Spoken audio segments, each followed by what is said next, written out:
તો રાજ્યભરમાં હવે ઠંડી વધવાને બદલે ઘટી રહી છે। મોટાભાગના જિલ્લાઓમાં તાપમાન 1 થી 2 ડિગ્રી ઊંચકાયું છે, ત્યારે નલિયામાં સૌથી ઓછું 13.6 ડિગ્રી તાપમાન નોંધાયું। ગાંધીનગરમાં 20.8, અમદાવાદમાં 21.1 અને ભુજમાં 16 ડિગ્રી તાપમાન નોંધાયું છે, ત્યારે કંડલામાં 17.5, રાજકોટમાં 18 ડિગ્રી તાપમાન નોંધાયું છે।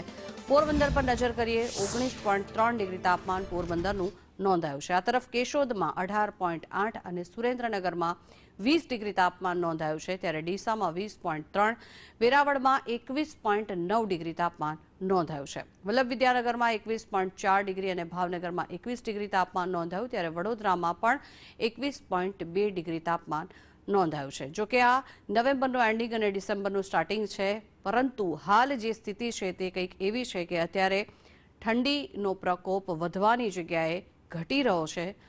રાજ્યભરમાં ઠંડીથી આંશિક રાહત સ્થાનિકો અનુભવી રહ્યા છે, કારણ કે તાપમાન 1 થી 2 ડિગ્રી ઊંચકાયું છે અને તેના કારણે થઈને અનેક શહેરો પર પણ તેની અસર પડી છે। સૌથી ઓછું 13.6 ડિગ્રી તાપમાન નલિયામાં નોંધાયું છે।